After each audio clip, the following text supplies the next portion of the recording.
quand tu veux. Bon, ben, bienvenue à toutes et à tous ce matin.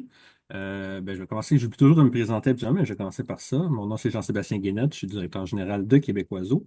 Donc, vous me verrez pas très longtemps ce matin. Je viens surtout vous présenter nos conférenciers.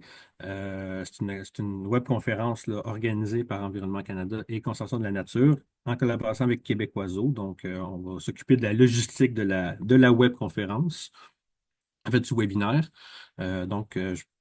Avant de présenter les différents intervenants, je vais juste mentionner, on utilise la fonctionnalité webinaire de Zoom. Donc, c'est pour ça que vous voyez juste les quatre caméras des panélistes. Pour intervenir pendant la webconférence, vous pourrez cliquer sur l'option QER ou Q&A selon la version de Zoom que vous avez. Il y aura une seule période de questions à la fin de la présentation de Benoît et de Pascal. Donc, Isabelle va prendre les questions là, à la toute fin de la présentation, mais vous pouvez les ajouter là, au fur et à mesure que vous y pensez dans la fonctionnalité QER. Donc, c'est ça. La présentation de ce matin, c'est vraiment pour présenter le plan d'action pour la conservation des oiseaux champêtres au Québec. Puis, je vais tout de suite vous présenter les différents intervenants. Je peux commencer avec Isabelle. Isabelle travaille pour Québécoiseau aussi et s'occupe vraiment du volet des oiseaux, s'occupe de plusieurs volets, mais particulièrement du volet sur les oiseaux champêtres à Québécoiseau.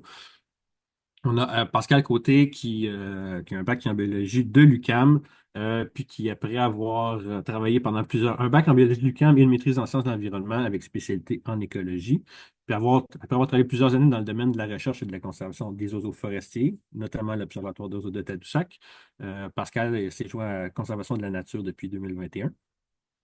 Et on a Benoît Jobin, qui est aussi une maîtrise en biologie de l'Université d'Ottawa, puis spécialisé dans l'évaluation puis la conservation des oiseaux et des habitats Environnement Canada depuis une trentaine d'années. Et il est à quelques semaines de prendre sa retraite, d'ailleurs.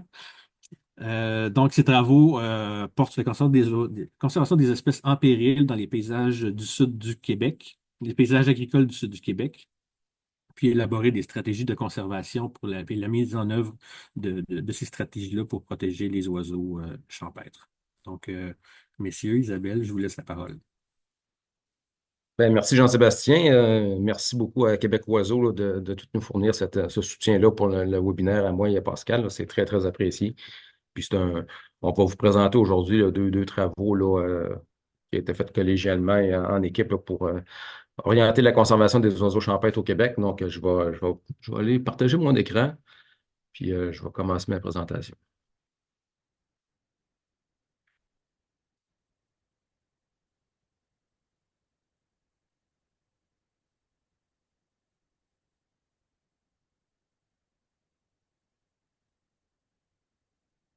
Alors, Pascal, tu me fais un petit pouce dans les airs si tu vois ma présentation? Parfait. Bon, c'est ça. Aujourd'hui, je vais vous présenter le plan d'action pour la conservation des oiseaux champêtres au Québec. Euh, Tout un volet d'analyse pour prioriser des actions de conservation. Puis, il y a un volet où agir. Là, c'est Pascal qui va nous présenter ses travaux récents qu'il a fait à cet effet-là. Donc, la présentation va y aller comme suit. Il va y avoir une présentation du contexte du projet, pourquoi on est là aujourd'hui.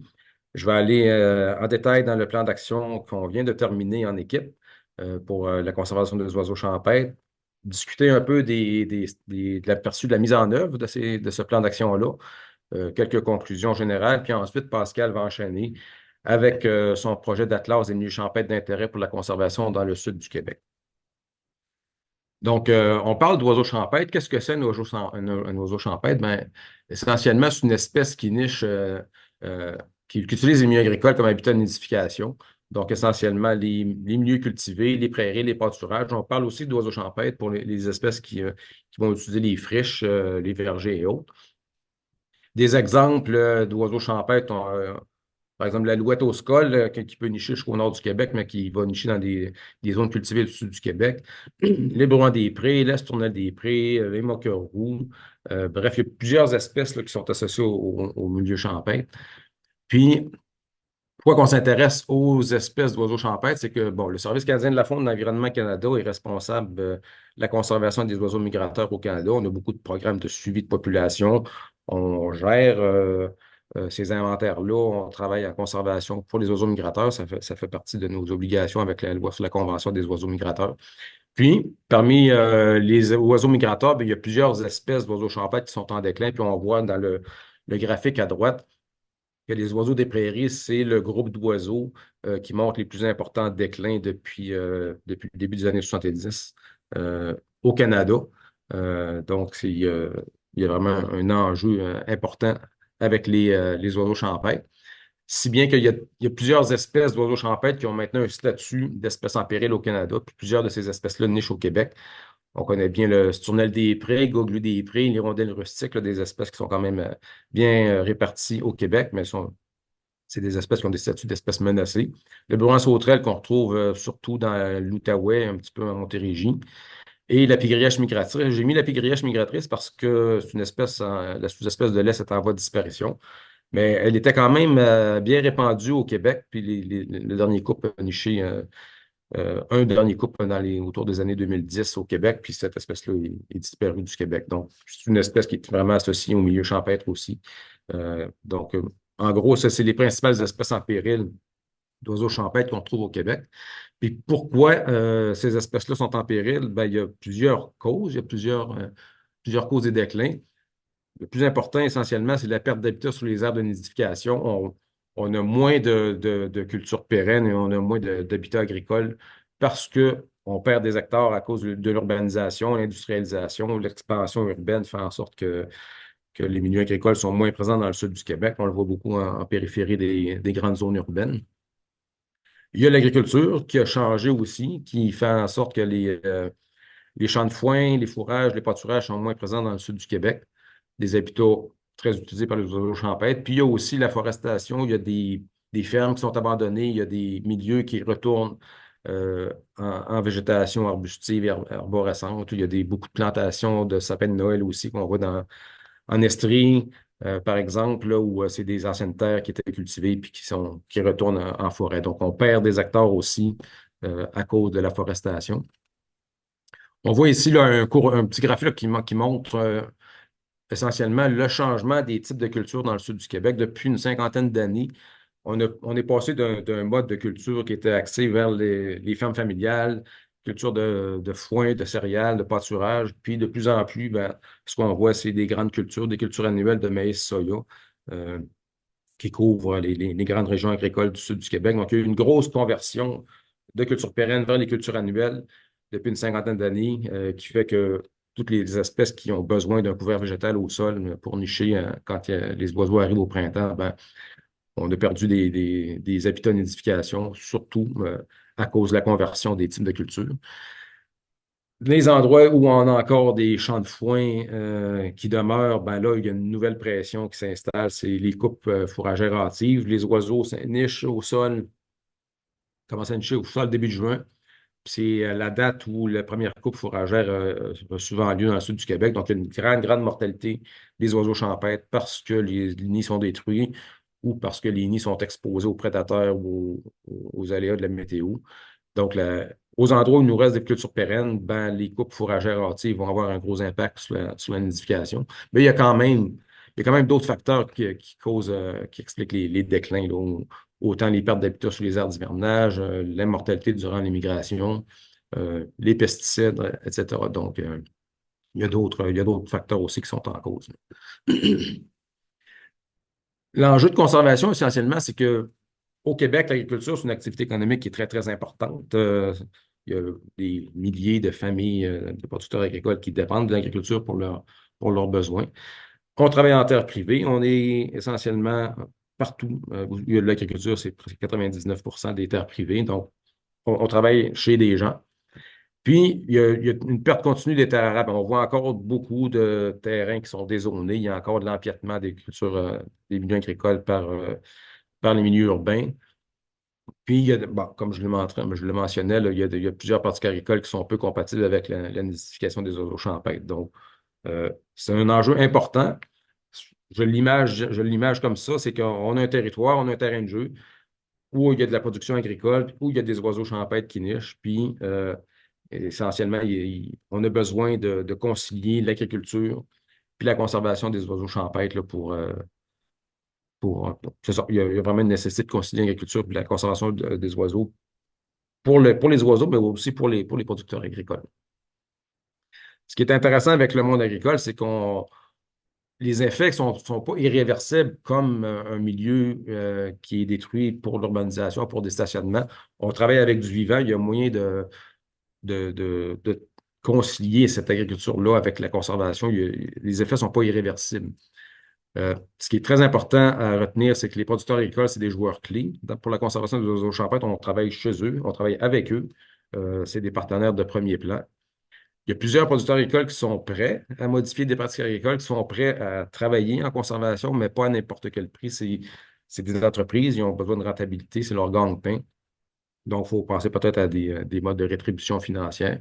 Fait qu'il faut élaborer des stratégies de conservation pour augmenter la disponibilité des oiseaux, des habitats des oiseaux, mais aussi pour rencontrer les besoins des producteurs agricoles. Donc, l'approche que le Service canadien de la faune a retenue pour euh, envisager ces enjeux de conservation-là, c'est de produire un plan d'action pour déterminer quelles seraient les actions prioritaires à mettre en place, qui sont les joueurs clés qui doivent intervenir dans ces plans de conservation, puis d'élaborer des scénarios de mise en œuvre. Là. Comment on va réfléchir à des actions, mais comment on va les mettre en œuvre pour que ça soit efficace pour tout le monde. Donc, les deux grands objectifs du projet, c'est de bien comprendre le contexte socio-économique, puis tous les enjeux de conservation, bien comprendre comment l'agriculture se fait au Québec, comment ça peut avoir un impact sur les oiseaux, et comment on peut mettre en relation ces deux paradigmes-là. Puis, le deuxième objectif, ben, c'est d'élaborer des stratégies de conservation pour vraiment identifier, déterminer les meilleures actions à mettre en place qui vont réduire l'impact des pressions sur les oiseaux champêtres. Donc, bien comprendre le système, comment il fonctionne, puis après ça, d'identifier des stratégies et des actions de conservation. L'approche qu'on a retenue, qu'on a utilisée, c'est les standards pour la conservation. Probablement que plusieurs d'entre vous euh, connaissez les standards pour la conservation. Je n'irai pas en détail dans cette démarche-là, mais en bref, la façon que ça fonctionne, c'est un mode de gestion adaptative de projet. On met en place des actions, on évalue si ça fonctionne bien, puis si on s'est trompé ou si on n'atteint pas les résultats escomptés, ben, on peut revenir un peu en arrière puis modifier un peu certaines pratiques pour corriger des erreurs qu'on peut avoir faites. Mais bref, la façon que ça fonctionne, c'est qu'on a une site de conservation. On a nos oiseaux champêtres qui nous intéressent. C'est ce qui nous tient à cœur. Il y a des pressions qui touchent aux oiseaux champêtres, par exemple les fauches hâtives. Pourquoi il y a des fauches hâtives qui sont en place? Il y a des facteurs qui expliquent ça, ce qu'on appelle les facteurs contribuants. On a besoin d'un foin de qualité, là, couper tout en saison. Puis pour bien gérer ou attaquer ces facteurs contribuants-là, ben, on élabore des stratégies de conservation avec une série d'actions qu'on va mettre en place pour réduire l'impact des pressions. Donc, c'est une démarche par étapes. On met en place une équipe, on analyse l'état de situation, on fait une analyse des pressions, on se donne des objectifs, des grands buts, puis on pense à des scénarios de changement. Là, si on met en place une série d'actions selon une chronologie X, ben, est-ce qu'on va atteindre des résultats escomptés? Puis ça va nous permettre par la suite comme je disais, la gestion adaptative de réfléchir à ce qui fonctionne bien puis qu'est-ce qui fonctionne moins bien. La mise en œuvre des actions de conservation est toujours en continu. On n'est pas obligé d'avoir un plan d'action élaboré avec les standards pour la conservation pour faire des actions. De la conservation, il s'en fait au Québec depuis 50 ans. Les standards pour la conservation, ça fait une vingtaine d'années que ça a commencé à être un petit peu à la mode de plus en plus aujourd'hui. Mais bref, c'est une démarche qui nous permet de bien cadrer nos idées puis d'identifier les meilleures actions à mettre en place. Donc, la première chose qui a été faite, en fait, c'était de monter une équipe de projet. C'est bien important d'avoir une équipe de projet qui est diversifiée avec des expertises de tous horizons. Donc, c'est moi qui étais coordonnateur de projet, Pascal qui est membre de l'équipe depuis le début, Marie-Pierre Maurice du groupe Planétaire, Julien Pagé, qui est producteur agricole puis qui est à l'UPA Montérégie aussi. Guy Allard, du Conseil québécois des plantes fourragères. Guy nous a quittés pour la retraite l'année dernière. Il y a Julie Bellefoy du Club du Raclub. Martin Berger, qui est un producteur agricole. Il y a Caroline Charon de l'UPA Montérégie, puis Isabelle Deveau, là, qui est avec nous aujourd'hui, là, de Québec Oiseau. Donc, une équipe bien diversifiée. C'est vraiment essentiel de développer des partenariats, puis de travailler en équipe, là, puis en collégialité avec différentes expertises. Donc, on a mis l'équipe en place en août 2023. Ça fait 18 mois. Il y a eu plusieurs rencontres de travail de l'équipe de projet en cours de route. Puis, on a eu 3 ateliers de co-création qui ont été faits au fil du temps. Un premier atelier qui était fait en décembre 2023 pour réfléchir aux facteurs contributeurs, là, pourquoi certaines pressions sont importantes pour les oiseaux. On a commencé à réfléchir aux actions à mettre en place. Il y a un deuxième atelier qui a eu lieu il y a un an pour commencer à élaborer des stratégies de conservation, travailler sur des projets pilotes là, pour réfléchir à une mise en œuvre de certaines actions. Puis un troisième atelier qui a eu lieu en décembre dernier pour vraiment peaufiner les stratégies de conservation, déterminer les parties prenantes qui sont essentielles. Euh, puis commencer à réfléchir à un plan de communication et un plan de marketing social. Donc, l'équipe de projet était au cœur de toutes ces activités-là depuis 18 mois, mais il y a quand même beaucoup de gens qui ont participé aux ateliers. Il y a une cinquantaine de personnes au total, peut-être différentes, qui ont participé. On a eu des appels avec différents experts aussi. Bref, c'était un bon travail de partenariat avec beaucoup de gens connaissant du monde agricole et de la conservation. La portée du projet, le plan d'action veut viser toutes les régions agricoles du Québec, donc pas juste les bordeurs du Saint-Laurent, mais on souhaite que nos stratégies puissent aussi être mises en œuvre en Abitibi, en Gaspésie, au Lac-Saint-Jean, dans les Appalaches, là. Bref, les coumènes agricoles, c'est notre territoire d'action.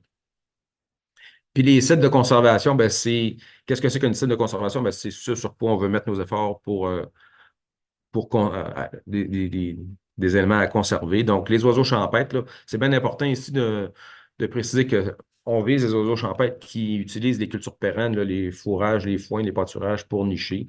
On ne vise pas les oiseaux des friches, par exemple, dans le cadre du présent plan d'action. C'est vraiment les oiseaux champêtres associés aux cultures pérennes. On a l'hirondelle rustique, qui est aussi une site de conservation à part parce que ce n'est pas les mêmes pressions qui vont toucher l'hirondelle que les pressions qui touchent aux oiseaux champêtres. Puis on a des cibles de bien-être humain là, tout le projet tourne autour de concilier l'agriculture et la conservation. Donc, les producteurs agricoles, c'est leur gagne-pain. Il faut s'assurer que ce qu'on veut mettre en place contribue aussi à maintenir tout le rôle de production de nourriture, de services écosystémiques, puis d'assurer un revenu aux producteurs. Donc, les producteurs sont au cœur de la démarche, puis il faut toujours les avoir en tête. Les grands buts du plan d'action, ben, je n'irai pas trop en détail, mais en fait, ce qu'on souhaite, c'est. Ben, le plan d'action se veut sur un horizon de 35 ans. Dans notre vision, on vise qu'en 2050, là, la situation des oiseaux champêtres soit meilleure qu'aujourd'hui. Il y a deux grands buts pour les oiseaux champêtres et les hirondelles rustiques, c'est qu'on veut que la tendance démographique, le déclin soit stabilisé ou même à la hausse au Québec. Puis on souhaite aussi que la répartition spatiale des espèces de nos sites de conservation revienne à l'état du premier atlas des oiseaux nicheurs là, à l'époque là, autour de 80, au début des années 90 à peu près, là. Donc, on a perdu beaucoup de territoire. Les oiseaux sont beaucoup moins répartis qu'il y a une trentaine d'années. On souhaite revenir à cette répartition-là aux alentours de 2050. Puis aussi, on souhaite que d'ici 2050, ben, que les producteurs agricoles adoptent des pratiques durables qui soient autant bénéfiques pour les oiseaux champêtres que pour la rentabilité de leurs entreprises. On a fait une analyse des pressions qui touchent à nos sites de conservation. Je n'irai pas en détail, là, ceux qui sont familiers avec les standards pour la conservation connaissent le logiciel Miradi, connaissent un peu la façon de caractériser les pressions. Il y a une pression qui sortait élevée, c'était les fauches hâtives là, dans les cultures pérennes là, qui affectent directement les oiseaux champêtres. Il y a des pressions qui avaient une importance globale modérée, qui étaient les pertes d'habitat dues à l'urbanisation, à l'industrialisation. La conversion des cultures pérennes vers les cultures pérennes vers les cultures annuelles était aussi une pression importante. Puis les herbicides et les pesticides aussi étaient une pression qui était jugée globalement modérée. Puis on a aussi retenu euh, l'élevage intérieur comme étant une pression qui affecte spécifiquement l'hirondelle rustique parce que les bâtiments de ferme sont plus comme ils étaient auparavant, sont moins propices à l'utilisation pour la nidification de l'hirondelle rustique. Donc, on a retenu cette pression-là aussi pour les rondelles. On a élaboré un gros modèle conceptuel. Là, je ne réponds en détail, mais c'est juste pour montrer qu'il y a beaucoup de liens. C'est quand même très, très complexe, l'agriculture et la production agricole au Québec. Pourquoi on a une situation, la situation qu'on connaît aujourd'hui? Ben, il y a différents facteurs contribuants qui expliquent la situation actuelle puis pourquoi que les oiseaux champêtres peuvent être impactés. Mais bref, je ne réponds en détail, mais c'est juste pour dire qu'en jaune, c'est les stratégies qu'on a retenues. Là, il y a 9 stratégies de conservation qui ont été retenues comme étant importantes pour la conservation des oiseaux champêtres. Tout ça, c'est bien expliqué dans le plan d'action. Donc, il y a 7 stratégies de conservation qui ont été retenues dans le présent plan d'action. Puis, je vais vous les lister, puis dans glisser un mot pour chacune des stratégies. Donc, la première stratégie, c'est d'encourager davantage la fauche retardée du foin. On souhaite qu'il y ait de plus en plus de surfaces cultivées en foin qui soient coupées plus tard en saison pour réduire la mortalité des oiseaux. On souhaite encourager les cultures pérennes, autant au bénéfice de la ferme que des oiseaux champêtres. Donc, plus de champs de foin, plus de fourrage, plus de pâturage dans le paysage aussi. Il y a beaucoup, beaucoup d'avantages liés aux cultures pérennes par rapport autant à la santé des sols que différents autres services écosystémiques qui sont procurés par ces milieux-là. On souhaite encourager les cultures alternatives aussi. Il y a peut-être d'autres types de cultures qui peuvent être utilisées pour la nidification pour les oiseaux champêtres. Donc, c'est une stratégie qu'on veut encourager au fil du temps.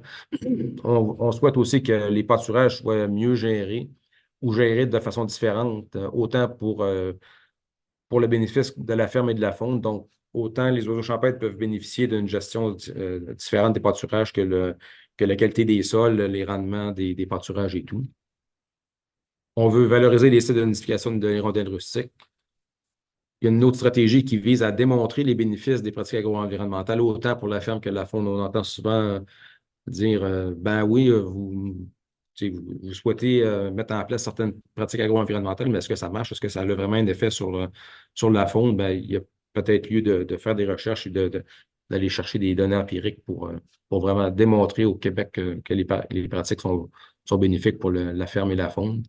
Puis, on veut aussi mettre en place une campagne de marketing social là, pour bien comprendre les besoins de conservation des oiseaux champêtres, mais aussi bien comprendre les motivations puis les freins que les producteurs peuvent avoir pour mettre en place là, certaines actions. Donc, ça, c'est les 7 stratégies autour desquelles le plan d'action est élaboré. Il y a 2 stratégies qu'on n'a pas poussées davantage. Il y en a une qui touche plus à la planification du territoire et l'aménagement. Qui touche tout le volet urbanisation. C'est un gros morceau, c'est gérer ces planifications-là, puis l'aménagement du territoire à différents niveaux au Québec, autant par le gouvernement que par les MRC, les municipalités.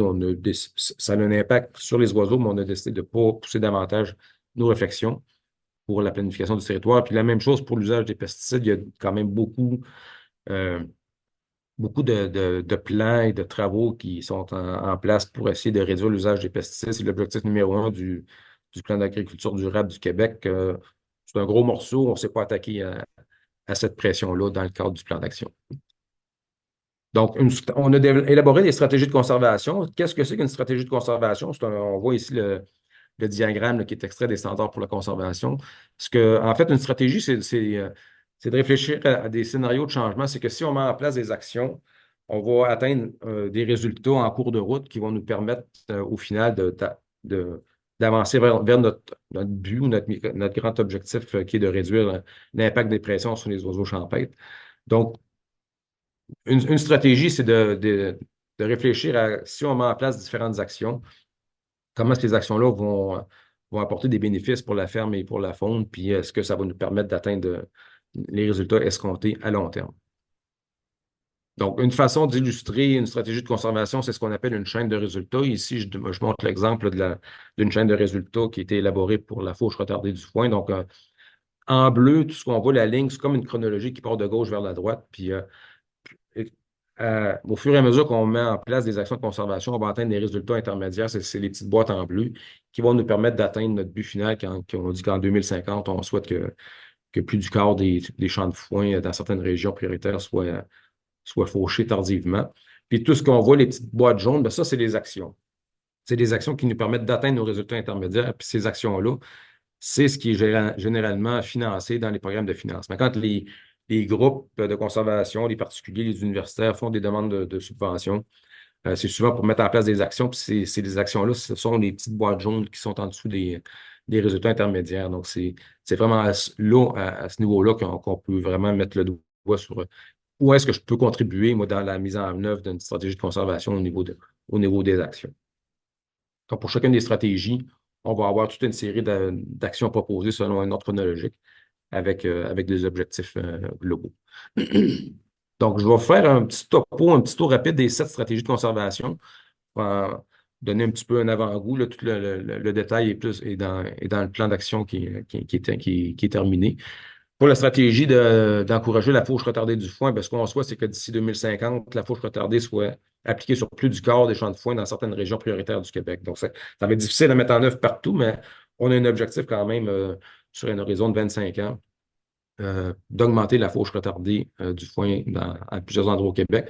C'est quoi les principales actions? Ben, c'est le foin qui est coupé tardivement, ben, il y a une valeur nutritive un peu moindre pour les vaches laitières, mais il y a quand même un marché pour le foin qui est fauché tardivement, que ce soit pour les bovins, pour les chevaux ou autres. Donc, bien comprendre la mise en marché du foin coupé tardivement, bonifier peut-être les programmes de rétribution financière qui existent. On connaît bien ALUS, mais il y a peut-être d'autres programmes qui pourraient être mis en place. Mettre en place un programme de reconnaissance des producteurs, c'est vraiment important de reconnaître et de mettre en valeur le travail des producteurs. Puis il y a une campagne d'information et de sensibilisation qui doit être faite pour que cette stratégie-là soit mise en œuvre un peu partout au Québec. Donc, les principales parties prenantes envisagées pour cette stratégie-là, c'est Environnement Canada, le Service canadien de la faune, Conseil québécois des plantes fourragères, les producteurs agricoles, les groupes de conservation, Québec Oiseaux, producteurs de lait du Québec, producteurs de bovins du Québec, UPA, etc. Donc, juste un petit topo sur cette stratégie-là. Sur la stratégie qui vise à encourager les cultures pérennes, là, ce qu'on souhaite encore ici, c'est d'augmenter les cultures pérennes partout dans toutes les régions du Québec. Donc, plus de fourrage, plus de foin, plus de pâturage. Euh, Puis les principales actions qui sont ciblées, ben, c'est de bien comprendre aussi que les cultures pérennes ne sont pas homogènes partout au Québec. Il y a des types de cultures pérennes de fourrage ou de pâturage qui sont plus propices en Abitibi qu'en Montérégie, par exemple. C'est de bien comprendre cette dynamique-là. Mettre en place des équipes multidisciplinaires pour réfléchir à la mise en œuvre de cette stratégie-là. Encore là, bonifier les programmes de rétribution financière, mettre en valeur les cultures pérennes, informer les producteurs. Donc, il y a souvent un volet de comprendre la situation, faire une campagne de sensibilisation, puis mettre en œuvre dans des régions avec un accompagnement par les ONG puis des spécialistes. Ici, on voit beaucoup de Conseil québécois des plans de fourrageurs comme étant impliqués dans la mise en œuvre de cette action-là. Ils ont déjà un plan stratégique pour augmenter les cultures pérennes au Québec, donc c'est se coller sur ce qui existe déjà. Les producteurs agricoles sont toujours là aussi. Bref, je n'irai pas en détail, mais ça fait un petit topo des parties prenantes qui sont plus ciblées. Euh, la stratégie qui vise à augmenter les cultures alternatives pour les oiseaux champêtres, ben là, ce qu'on vise, c'est de déterminer est-ce qu'il existe des cultures, des types de cultures qui pourraient être propices pour soit la nidification ou l'alimentation des oiseaux champêtres. Donc là, on vise beaucoup à bien faire une revue de littérature de qu'est-ce qui se fait au Québec et ailleurs au niveau des types de cultures qui peuvent être utilisés par les oiseaux champêtres. Encourager la recherche académique, la recherche universitaire pour aller tester des hypothèses, aller tester des types de cultures, que ce soit le blé d'automne. Il y a déjà des projets qui se font dans le blé d'automne. Est-ce que les oiseaux champêtres nichent dans le blé d'automne? On sait qu'ils s'y alimentent. Est-ce qu'ils vont nicher? C'est encore à déterminer. Il y a peut-être des cultures de tournesol, d'autres types de cultures. Donc, c'est plus une stratégie qui vise la recherche, puis d'élaborer des messages clés pour ensuite faire une implantation à grande échelle. Donc, ici, les producteurs agricoles sont au cœur de la démarche, mais ça va être beaucoup des chercheurs, les chercheurs académiques, les clubs conseils, puis le MAPAC là, qui vont être impliqués dans cette stratégie-là. Il y a la stratégie qui vise à la gestion des pâturages au bénéfice de la ferme et de la faune aussi.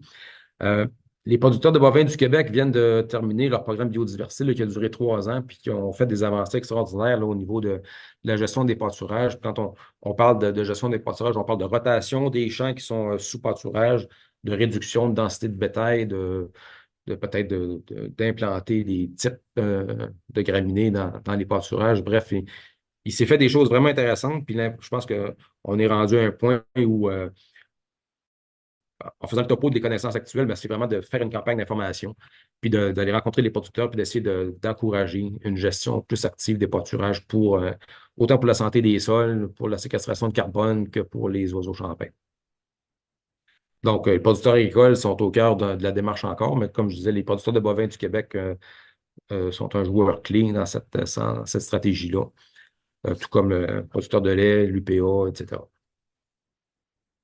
La stratégie qui vise euh, à mettre en valeur les sites de nidification des hirondelles rustiques, ben, on sait que les hirondelles rustiques vont nicher sur des bâtiments de ferme, vont aussi nicher sous des ponceaux ou des ponts, là, mais dans notre stratégie ici, c'est vraiment axé vers les bâtiments qui peuvent être utilisés pour la nidification par l'hirondelle. Ce qu'on souhaite, il y a comme trois volets, c'est de maintenir puis de mettre en valeur les endroits où les hirondelles nichent déjà. Donc, conserver ce qui existe déjà, de considérer les besoins des hirondelles rustiques quand on veut rénover des bâtiments, puis considérer les besoins de l'hirondelle quand on veut construire des nouveaux bâtiments. Donc, il y a un volet là, de bien comprendre les besoins de l'hirondelle, peut-être mettre en place un programme de rétribution financière qui va cibler certaines actions pour l'hirondelle rustique, faire des projets pilotes, puis de tester là, différentes façons, différentes structures qui peuvent être utilisées pour bonifier ou mettre en valeur les bâtiments de ferme pour l'hirondelle rustique. Donc, il y a toujours un accompagnement qui doit se faire. Puis, on pense aussi au niveau des parties prenantes, là, les municipalités, il y a des fois, il y a des règlements municipaux qui font en sorte que pour des raisons de sécurité ou autres, on va demander à détruire des biens granges dans le paysage agricole. Ben, il y a peut-être lieu de réfléchir à des façons peut-être de modifier certaines réglementations, faire des campagnes d'information auprès des municipalités, des firmes d'architectes, etc. La sixième stratégie, c'est de mettre en valeur de bien cerner les pratiques agro-environnementales qui sont mises en place, puis de quantifier les besoins pour la ferme et la faune. On entend, comme je disais brièvement tantôt, on entend souvent des producteurs qui disent oui, c'est bien beau, la fauche retardée, mais est-ce que ça marche? Est-ce que les oiseaux vont vraiment aller nicher dans un champ qui va être coupé le 15 juillet? Ben, on le voit, on le sait de façon ponctuelle sur le terrain que ça marche, mais on n'a pas de données empiriques ou de données plus quantitatives au Québec pour le démontrer. Puis je pense que c'est très justifié de démontrer que ce qu'on souhaite mettre en place, mais que ça fonctionne. Donc, encore ici, c'est vraiment beaucoup axé vers la recherche, que si on met en place certaines pratiques agro-environnementales, que ça va avoir un impact sur les oiseaux champêtres, mais que ça va avoir un impact aussi sur la production de la ferme, sur la qualité des sols, sur différents services écosystémiques et autres, là. Donc, ça aussi, c'est une stratégie où les producteurs agricoles puis le volet académique vont être très, très impliqués. Puis la dernière stratégie qu'on a élaborée dans le plan d'action, ben, c'est tout au niveau du marketing social. C'est que oui, on veut mettre en place des nouvelles pratiques. On souhaite que les producteurs puissent adopter des changements qui vont être bénéfiques pour leur production et pour les oiseaux champêtres. Ben, il y a des raisons qui font en sorte que certaines pratiques ne sont pas adoptées. Donc, la stratégie de marketing social vise à bien déterminer quels sont les comportements qui pourraient être changés, quels sont les freins à la mise en place de ces nouveaux comportements-là, quelles sont les opportunités, puis de bien cerner tous ces enjeux-là de freins, d'opportunités pour changer des comportements, puis d'adapter nos stratégies de conservation en conséquence. Donc, quand on va avoir une bonne connaissance des freins et des opportunités, ben, on va pouvoir adapter nos façons de faire. De là, encore le volet de gestion adaptative là, des standards pour la conservation. Donc, les producteurs agricoles sont au cœur de cette stratégie-là. L'Environnement Canada aussi, il y a des experts en communication. Il existe déjà des plans de marketing social qui ont été faits pour les oiseaux champêtres. Il y a des choses en élaboration avec l'UPA Montérégie, le Zoom Granby. Il y a des plans de marketing social qui ont été faits pour d'autres espèces en péril, pour les tortues, entre autres, pour les rainettes. Donc, on peut voir un peu comment aborder cette stratégie-là, puis se coller sur qu'est-ce qui a été fait par le passé. Donc, tout ça, là, j'ai fait juste un petit topo des principales actions pour chacune des stratégies, mais il y a un plan opérationnel qui est très détaillé dans le plan d'action où, pour chacune des stratégies, on va avoir les résultats attendus à long terme, puis l'ensemble des résultats intermédiaires et des actions qui sont proposées pour atteindre ces résultats-là. avec une analyse là, assez succincte là, sur la faisabilité de mettre en œuvre l'action. Est-ce que ça va coûter cher de mettre en œuvre cette action-là? Puis quand est-ce qu'on devrait la mettre en œuvre là, au niveau d'un échéancier? Donc, le plan opérationnel est très détaillé pour chacune des stratégies dans le plan d'action. Puis, on a aussi fait une espèce d'analyse coût-bénéfice sur lesquelles stratégies seraient les plus faciles à mettre en œuvre ou les plus gagnantes pour les oiseaux champêtres et pour les producteurs. Donc, on a fait une analyse multicritère au niveau de la faisabilité de mettre en œuvre une stratégie. Est-ce que l'expertise est là? Est-ce que ça va coûter cher? Puis, est-ce que ça peut avoir un impact important pour les oiseaux et les producteurs? Il y a deux stratégies qu'on voit qui pourraient être mises en œuvre rapidement puis qui pourraient avoir des gains quand même efficaces et rapides. C'est la stratégie qui vise les rondelles rustiques puis la gestion des pâturages, là, surtout avec les connaissances qu'on a eues avec les producteurs de bovins du Québec au cours des dernières années. Donc, deux stratégies qui pourraient être mises en œuvre quand même efficacement déjà cette année. Puis il y a des stratégies qui vont apporter des gains très élevés pour les oiseaux, mais qui peuvent coûter cher, puis qu'il faut vraiment garder notre horizon là, de 2040-2050. C'est de mettre en place la fauche retardée sur de plus grandes superficies, puis de ramener des cultures pérennes dans le paysage, la conversion des cultures. Donc, on sait que c'est là le cœur du problème, qu'on pourrait dire. Mais si on est capable de mettre en œuvre nos stratégies, on va avoir des gains à long terme pour les oiseaux champêtres. Puis la stratégie de marketing social, elle, elle sortait comme étant très importante et vraiment connectée à toutes les autres stratégies. Toutes bien comprendre là, les motivations des producteurs, ben, ça va nous aider à mettre en œuvre chacune des six autres stratégies. Il y a beaucoup, beaucoup de projets qui ont été complétés et qui sont en cours aussi sur la mise en place de pratiques agro-environnementales puis, pour le bénéfice des oiseaux champêtres. Les fédérations régionales de l'UPA au Québec sont très, très impliquées depuis plusieurs années et de plus en plus dans d'autres régions pour considérer les espèces en péril, dont les oiseaux champêtres, dans différents projets, incluant les communautés ALUS. Euh, les communautés ALUS sont actives en Montérégie, en Outaouais-Laurentides. Puis des projets qui sont un peu de même nature, qui sont faits en Estrie, je veux dire, Appalaches et Centre du Québec. Donc, c'est un gros joueur, puis on voit que ça fonctionne. La LUS, c'est une rétribution financière qui est donnée pour mettre en place certaines pratiques agricoles. Puis ça fonctionne. On le voit avec les résultats des dernières années. Puis il y a des dizaines d'organismes de conservation qui font des projets de conservation volontaire au bénéfice des oiseaux champêtres. J'en mets quelques exemples ici, là, mais que ce soit Québec Oiseau, que ce soit les conseils régionaux d'environnement, les ONG du Sud comme Nature Action, Bureau d'écologie appliquée, bref. La liste est là, il en manque aussi beaucoup. Il y a de la recherche qui se fait beaucoup avec le CETAP+, entre autres. Euh, il y a beaucoup, beaucoup d'organisations qui sont actives puis qui rejoignent les producteurs puis qui mettent en place puis qui testent des pratiques. Puis ça, c'est très, très, très, c'est très, très de bonne augure. C'est des bonnes nouvelles puis c'est très bienvenu. Puis il faut encourager cette poursuite-là de ces dossiers-là. Des exemples de pratiques agro-environnementales qui sont mises en place puis qui sont préconisées dans le plan d'action. Ce qui touche aux prairies, aux champs de foin et au fourrage, mais on encourage la fauche retardée du foin après le 15 juillet. Dans ALUS, ils proposent des superficies d'un hectare pour commencer. On souhaite peut-être étendre davantage de superficie en fauche retardée, mais c'est une activité qui est testée et qui fonctionne bien. On le voit, les goglus nichent dans ces milieux-là. La fauche retardée est mise en place où on voit des coupes de goglus, donc ça fonctionne bien. Bien. Il y a le patron de la fauche là, qui peut être modifié, réduire la vitesse de la fauche, utiliser des bornes d'effarouchement. Ça, c'est toutes des recommandations qui sont dans le guide de Québec Oiseau qui a été publié en 2019 puis qui est vraiment un outil extrêmement intéressant pour orienter puis déterminer les actions de conservation qui peuvent être faites là, au niveau des pratiques agricoles.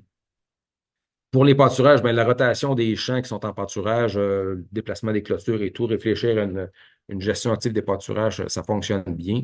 Réduire la densité de bétail, puis aussi introduire la fauche retardée dans les pâturages, c'est des actions qui sont très importantes puis qui fonctionnent. On l'a vu dans les dernières années. La mise en place de bandes riveraines élargies aussi, si ça peut procurer des sites de nidification pour certains oiseaux champêtres, si on met des bandes riveraines élargies de 10, 15, 20 mètres en graminées, les oiseaux peuvent aller s'installer dans ces milieux-là, mais il y a aussi tous les projets de plantation de haies brisement, de bandes riveraines qui seront pas nécessairement, qui cibleront pas nécessairement les oiseaux champêtres qui nichent au sol, mais qui vont être bénéfiques pour la biodiversité dans le paysage agricole.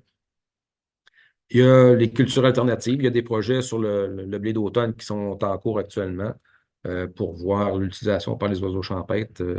On sait que les oiseaux vont dans ces champs-là. Est-ce qu'ils nichent? C'est à déterminer. Puis il y a toute la mise en place aussi de structures anthropiques, là, de nichoirs, de tablettes là, pour les hirondelles, de coupoles pour les hirondelles rustiques ou à front blanc.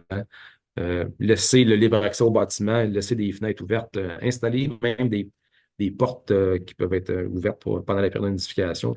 C'est des choses qui ont été testées et qui fonctionnent bien. Les suivis phoniques aussi, ça fait partie de tout le package, puis la série d'actions qui sont faites en collaboration avec les producteurs. On va aller aménager des zones pour, par exemple, faire de la fauche retardée. Mais ce choix des sites-là se fait en partenariat entre les groupes de conservation et les producteurs. Sensibiliser les producteurs, il y a beaucoup de travaux qui se font au niveau de l'activité de sensibilisation, de cahiers de propriétaires et tout. Puis faire des inventaires, aller voir est-ce que ça fonctionne. On le sait, il y a des endroits où on a restauré des cultures pérennes, dans des endroits où il y avait du maïs soya, puis l'année suivante, les goglus étaient revenus. Donc, on sait que si on procure de l'habitat, euh, pour les oiseaux vont répondre puis ils vont revenir. Donc, de faire des inventaires sur place, c'est très, très important. Il faut que ça fasse partie de la réflexion aussi. Puis au niveau des communications, ben, il y a beaucoup de capsules vidéo qui ont été faites dans les dernières années, des webinaires qui sont donnés, il y a des sites web qui sont dédiés, des feuillets d'information. Là, on a un exemple d'un feuillet qui a été fait pour les espèces tempérées pour l'UPO Montérégie, mais il y a des feuillets comme ça qui ont été faits pour des autres régions. On voit beaucoup de capsules vidéo faites par les producteurs de lait du Québec, les producteurs de bovins du Québec, UPA. À chaque mois, on a une nouvelle capsule qui apparaît. Puis c'est en diffusant l'information puis les bons coups qu'on va faire embarquer les producteurs voisins et autres. Donc, le volet communication est très, très important pour une mise en œuvre efficace des stratégies de conservation. Il y a quand même plusieurs programmes de financement et des sources de financement possibles euh, qui existent pour mettre en œuvre ces actions-là. Il y a le PAD là, qui est un bon joueur, là. Il y a eu, je pense, que c'est le troisième appel d'offres, l'appel de projet qui a eu lieu il y a quelques semaines, puis c'est extrêmement populaire. Ça ne répond pas aux besoins des producteurs, de tous les producteurs, mais il y a de l'argent qui est disponible pour la mise en œuvre des actions dans le PAD, puis ça part comme des petits pains chauds. Il y a le prime vert qui est un incontournable. Il y a des programmes fédéraux aussi là, d'Agriculture Canada, le programme d'intendance des espèces en péril. Il y a le programme ALUS qui existe aussi. Bref, je ne les dirai pas toutes, là, mais il y a quand même plusieurs sources de financement où on peut aller piger pour nous aider à mettre en œuvre les actions qui seront dans le plan d'action. Mais c'est souvent des demandes de financement ponctuelles sur quelques années. Il faut réfléchir peut-être à mettre en place un financement à long terme là, pour, euh, pour rétribuer la mise en place de pratiques agro-environnementales là, sur plusieurs années partout au Québec. Comment que ce plan d'action-là va être mis en place? Ben, ça prend un chef d'orchestre, ça prend un groupe d'experts. Ce qu'on a envisagé dans l'équipe de projet, puis dans les discussions qu'on a eues au cours des ateliers de travail, c'est que essentiellement, ce qu'on souhaiterait mettre en place, c'est un groupe de mise en œuvre, ce qu'on appelle un GMO, qui est un peu calqué sur les équipes de rétablissement puis les groupes de mise en œuvre d'espèces menacées ou gouvernement provincial. Donc, c'est de mettre en place une équipe de projet pour superviser puis encourager la mise en œuvre du plan d'action. Ce serait le Service canadien de la faune qui serait l'organisation responsable du groupe de mise en œuvre. Puis, il y a différents membres là, qui proviendraient d'expertises diverses, soit des clubs conseils, de l'UPA, des groupes de conservation, Québécoiseau et autres. Avoir une équipe diversifiée. En fait, c'est un peu comme l'équipe de projet qui a servi à faire le plan d'action qu'on a aujourd'hui, mais peut-être la bonifier un petit peu plus. Puis la bonifier, mais ça veut dire que on pourrait penser que chacune des stratégies de conservation pourrait être supervisée par un groupe de travail, un groupe d'experts, où il y aurait une organisation qui serait comme euh, dédiée, comme responsable, avec vraiment une équipe de mise en œuvre pour chacune des stratégies. Donc, il y aurait un groupe de mise en œuvre qui chapeauterait l'ensemble du plan d'action, mais on pourrait penser aussi à avoir des petites équipes de mise en œuvre pour chacune des stratégies. C'est bien important d'avoir des équipes diversifiées parce qu'il y a des expertises diverses. C'est ce qui fait la force d'une équipe de projet, c'est ce partage-là d'informations. Pour ce qui est on peut aussi réfléchir à une mise en œuvre régionale des stratégies de conservation. le contexte agricole n'est pas le même en Abitibi qu'en Montérégie ou au Lac-Saint-Jean. Les types de sols ne sont pas les mêmes, la topographie n'est pas les mêmes, la qualité des sols non plus.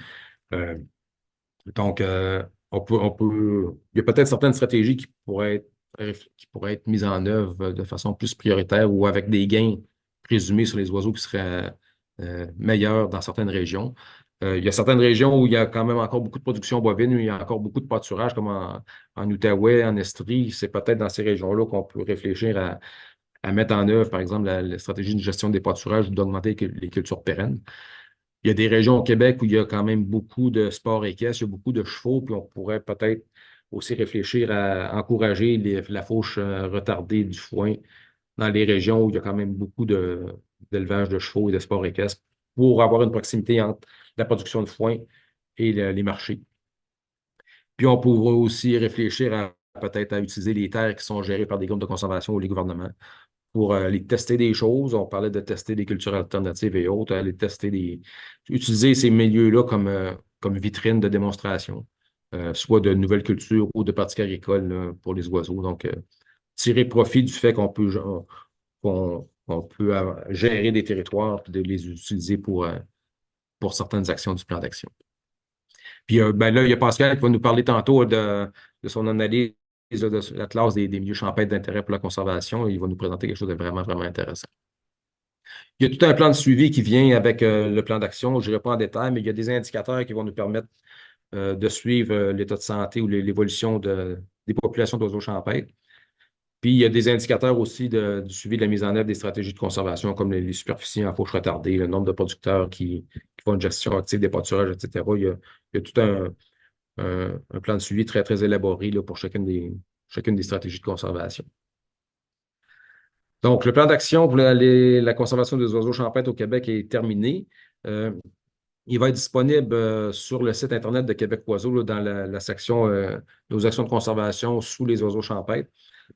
Si ce n'est pas aujourd'hui, ça va être plus tard cette semaine, mais vous allez pouvoir aller télécharger le PDF du plan d'action sur le site de Québec Oiseaux. C'est le rapport méthodologique. On souhaite aussi faire des documents plus vulgarisés pour aller rejoindre des publics, là, parce que là, le rapport méthodologique, c'est quand même un gros document, mais on souhaite aussi avoir des fiches vulgarisées pour rejoindre le public, là, les producteurs, entre autres, de façon plus efficace. On va publier un article scientifique sur le projet aussi, puis ceux qui sont familiers avec les standards pour la conservation connaissent Miradi, Miradi-Share. On va publier tout le projet Miradi sur Miradi-Share, autant en français qu'en anglais, là, dans les prochaines semaines. Puis, ben, je dis l'essayer, c'est l'adopter. Il y a beaucoup de choses qui sont testées, il y a beaucoup de choses qui sont faites, mais continuez à tester des actions, parlez-en, parlez des bons coups, parlez des échecs. Il faut apprendre de nos actions. Puis, une mise en œuvre efficace d'un plan d'action comme ça, c'est qu'il faut que les gens soient au courant que ça existe, puis qu'on en parle, puis qu'on en parle. Ce plan d'action-là, il était fait pour vous, pour que vous l'appropriez, que vous l'utilisiez. C'est pas juste un plan d'action du gouvernement, puis d'une équipe de projet. Il vous appartient. On lâche le bébé cette semaine, puis utilisez-le. C'est vraiment pour vous aider, puis vous guider dans vos actions de conservation. Puis un petit mot sur le Comité national sur la conservation des oiseaux champêtres. Il y a un comité qui a été mis en place par Québec Oiseaux qui regroupe tous les intervenants. On souhaite rejoindre la majorité des intervenants qui travaillent en conservation des oiseaux champêtres au Québec. Ça fait déjà 2, 3 ans que le comité est en place. Il y a des rencontres virtuelles, même en personne, 2, 3 fois par année. C'est un forum d'échange pour discuter de ce qui se fait. Donc, si vous êtes intéressé à joindre le comité, ben, contactez Isabelle. Puis je pense qu'il y a encore de la place. Plus on est de gens, plus ça va être efficace. Donc, en conclusion, ben, pour le plan d'action, c'est que c'est vraiment un défi, s'attaquer à la conservation des oiseaux champêtres. On est en terre privée. On travaille avec le monde agricole. C'est pas facile, mais il y a quand même beaucoup d'opportunités, puis on l'a bien démontré. Les producteurs sont au cœur de la démarche, ça c'est certain. Il faut toujours garder ça en tête. Le SCF, le Service canadien de la faune, doit poursuivre son rôle de coordination, dont la mise en place d'un groupe de mise en œuvre, le fameux GMO. Des équipes multidisciplinaires, ça c'est très important. Chacun a son expertise, puis c'est là la force des équipes, c'est de partager différentes expertises. On l'a vraiment bien vécu dans l'élaboration du plan d'action, puis c'est essentiel, puis c'est tellement encourageant, puis valorisant de travailler avec des gens qui n'ont pas la même connaissance que nous. On se nourrit les uns les autres, puis c'est vraiment, vraiment très intéressant, puis très, très important aussi. Puis, ben, au-delà de conserver les oiseaux champêtres, puis d'avoir des productions agricoles rentables, les actions qui sont proposées visent aussi à procurer des services écosystémiques. Une meilleure santé des fermes va aussi procurer des services écosystémiques à la société. Puis ça, c'est comme un bénéfice en plus. C'est comme du bonus. Fait que faut le garder en tête aussi. Fait que ça fait le tour de ma présentation du plan d'action. Je vais arrêter le partage, puis je vais passer la parole à Pascal là, qui va nous parler de son atlas des milieux champêtres. Merci. Oui, donnez-moi un instant, je vais partager mon écran.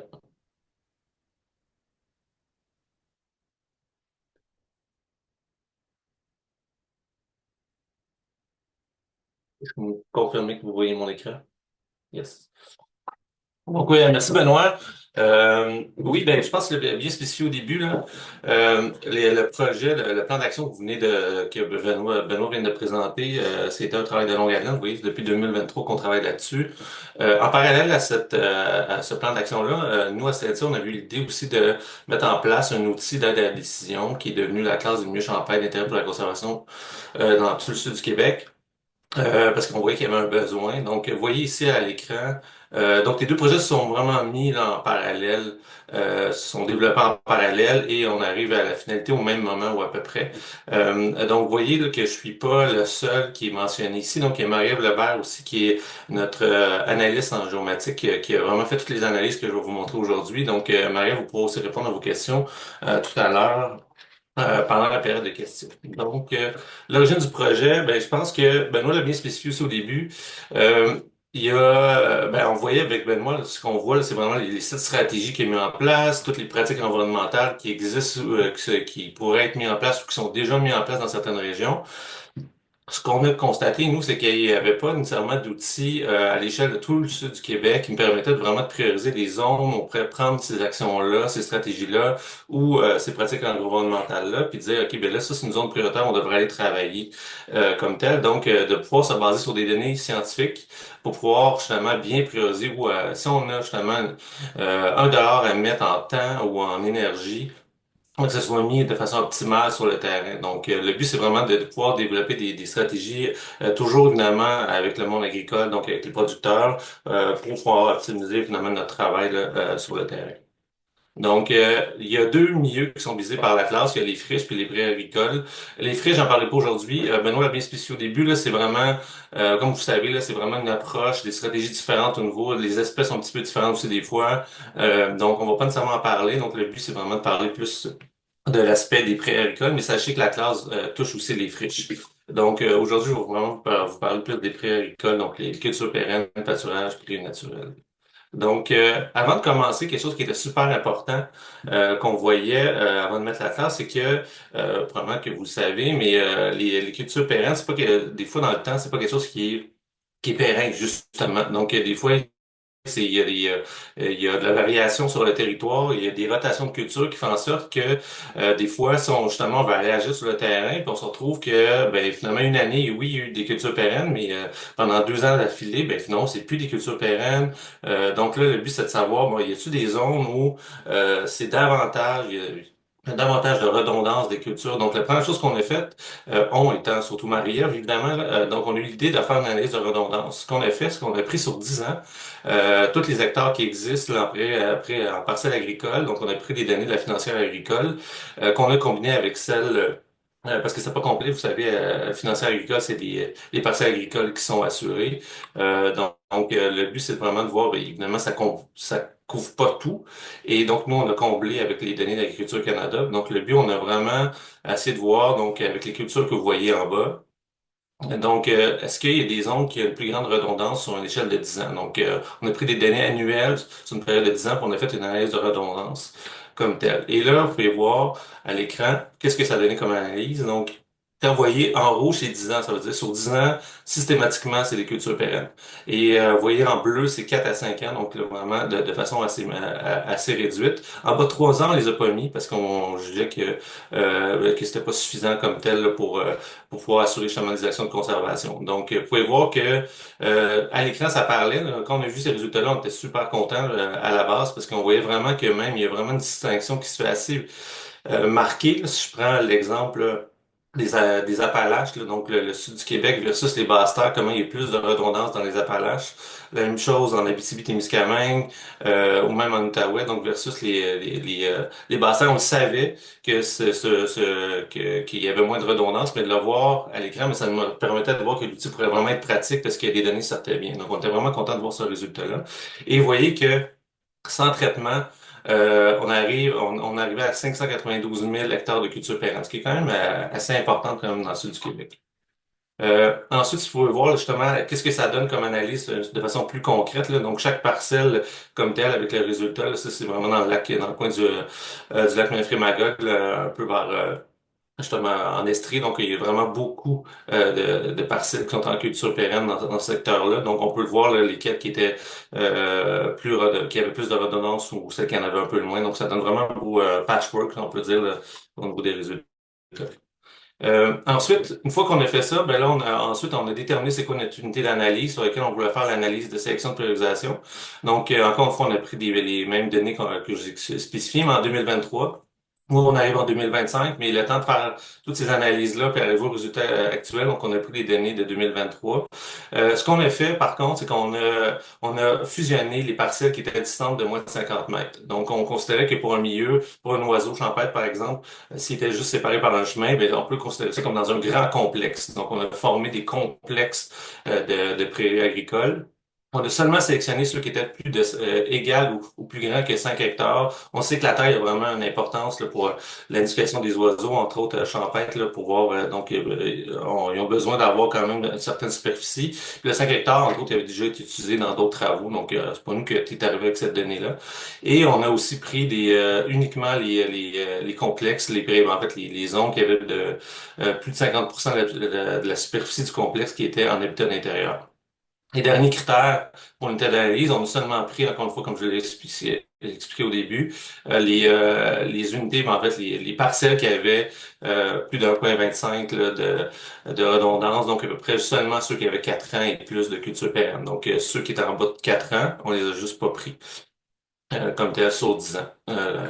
Et ce que ça donnait comme résultat, donc on est arrivé à 4 802 complexes de pré-agricoles de 5 hectares ou plus.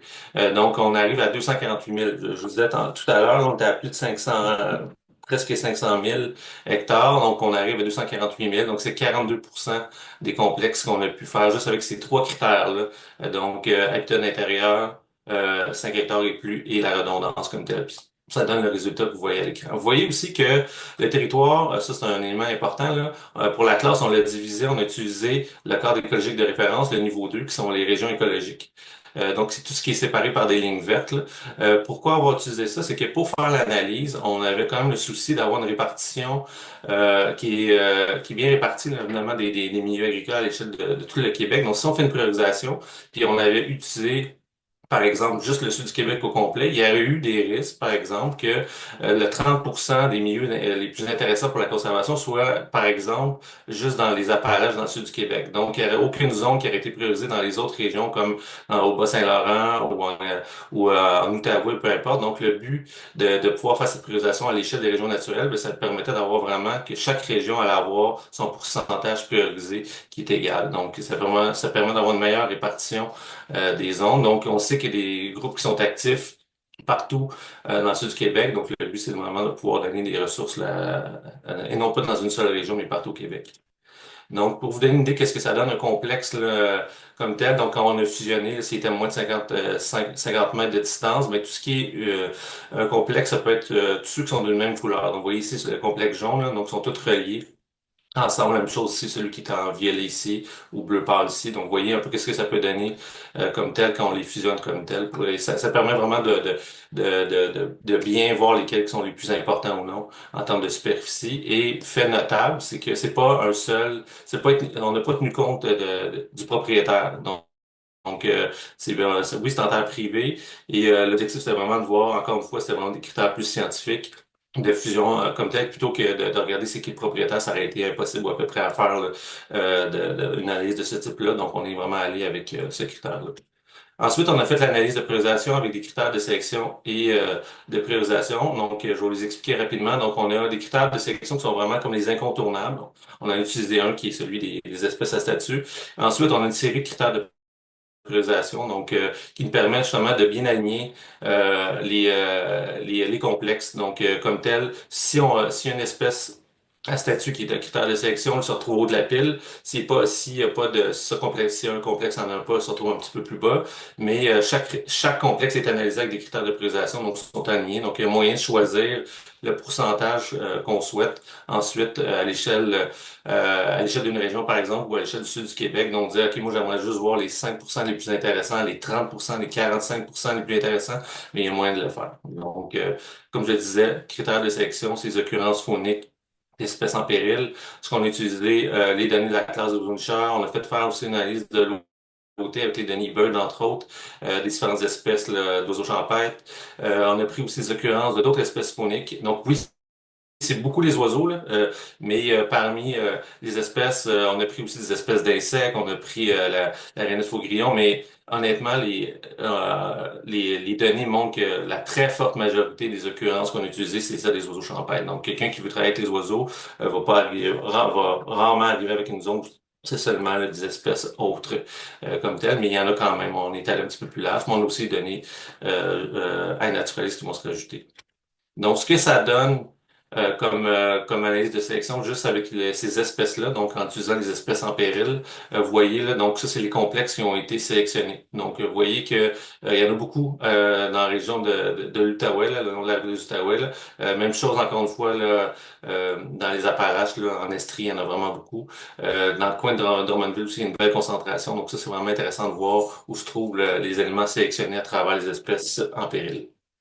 Pour ce qui est des éléments de priorisation qui ont fait en sorte que on est capable de mieux lister là, chacun des complexes, on est allé avec la superficie. Donc oui, on part à 5 hectares, mais évidemment, s'il y a un complexe qui fait 30 ou 40 ou 100 hectares, il est plus intéressant que celui qui fait 5 hectares. Donc nécessairement, celui qui aura 100 hectares va être plus haut dans la liste. La même chose pour le pourcentage de culture pérenne dans une zone tampon. Donc tout ce qui annule plus, ben, il va sortir plus haut dans la priorisation.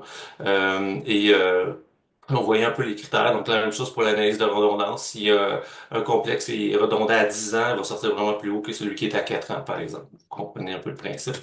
Et ce que ça donne, donc, là, on est arrivé en faisant la priorisation à 426 complexes. Tout à l'heure, on était à 4802 complexes. On a descendu à 426, donc à peu près 10%, 13%. Comme tel, on est tombé à 77 000 hectares de culture pérenne. On avait 248 000 à la base. Donc, vous voyez comment on a réduit finalement le terrain de jeu. Puis c'était ça l'objectif, parce qu'évidemment, on pourrait travailler partout, mais l'objectif, c'est vraiment de travailler aux endroits où, ben, de pouvoir choisir les meilleurs endroits. Donc, d'où l'idée de faire une petite priorisation pour justement qu'on puisse aller travailler au bon endroit. Et donc, pour terminer, évidemment, on va travailler après ça avec, je vous montre tous ces résultats-là. Vous allez vous demander sûrement, c'est bien beau, mais comment on va faire pour l'utiliser? Ben, il va y avoir une carte en ligne qu'on va mettre qui va être disponible à partir de la semaine du 7 avril sur le site de CNC. Et vous pouvez voir là, quand on fait un zoom in sur la carte, je vous la montrerai pas aujourd'hui, là, mais vous voyez, là, ça peut donner ce genre d'éléments-là. Donc ça, c'est vraiment comme un complexe qui a été sélectionné. On le voit en bleu, là, entouré de bleu. Et en cliquant dessus, ben là, on va voir tous les éléments de critères qui ont été utilisés pour ça. Donc, c'est vraiment... donc, on peut voir, bien évidemment, on va retravailler un peu le lexique là, pour que ça soit plus simple. Il va y avoir un rapport méthodologique, mais grosso modo, n'importe qui pourrait aller voir vraiment et cliquer sur les complexes pour pouvoir vraiment bien choisir l'endroit où on veut travailler et voir pourquoi ça a été sélectionné ou priorisé. Et donc, comme je le disais, la prochaine étape, c'est de faire un lancement en date la semaine du 7 avril. Les données vont aussi être publiées sur le site de Données Québec. Et comme je le disais, tout ça va être aussi publié sur notre site web SNC. Pour ceux qui savent, ceux et celles qui savent pas, on a un atlas là, des Laurentides méridionales, l'atlas des territoires d'intérêt pour la conservation des Laurentides méridionales, qui est la province naturelle, qui est disponible sur notre site web. Et donc, là, les gens peuvent vraiment aller, vont pouvoir faire la même chose avec cet atlas-là au niveau des milieux champêtres. Et voilà, c'est ce qui termine ma présentation. Puis, petit dernier mot pour dire que tout ce beau projet a été financé là, par le gouvernement du Québec là, à travers l'entente ACSQ. Donc, voilà en ce qui me concerne. Je vais arrêter mon partage. Super, mais on peut prendre les questions si vous voulez. On peut faire un petit tour des questions. Je vais juste répéter là, si des gens se sont joints un petit peu plus tard. Si vous avez des questions, allez dans le Q&A ou QER là, selon la langue de votre interface. Puis, vous pouvez aller écrire là, vos questions à cet endroit-là.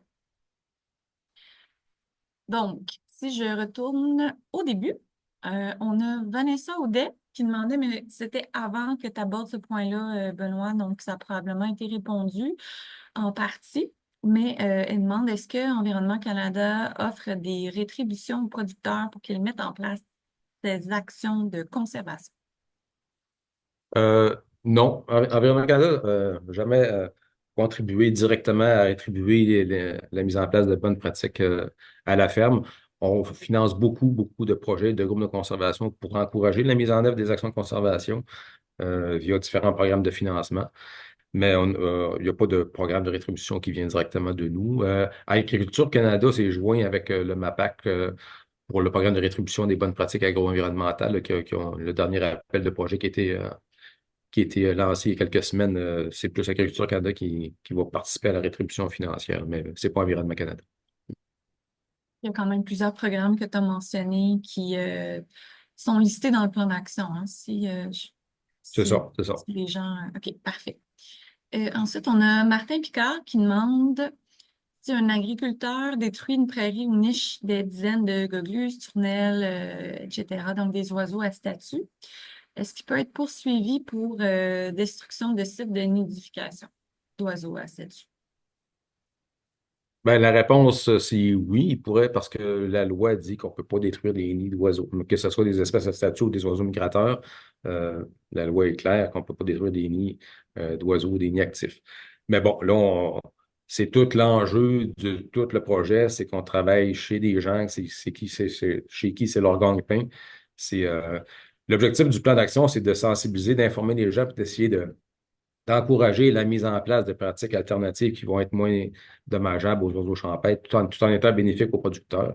Euh, Fait que on veut pour vraiment pas y aller du côté coercitif, c'est vraiment de la mise en place d'actions volontaires. Mais s'il y a des cas, par exemple, où on le sait de toute façon, quand il y a de la fauche, qu'il va y avoir des oiseaux qui vont être tués. Mais bon, s'il y a des cas très importants où il n'y a pas d'importance relative, mais il y a les gens de l'application de la loi qui peuvent être contactés avant que ça arrive, mais il faudrait que les gens soient sur place quand ça arrive.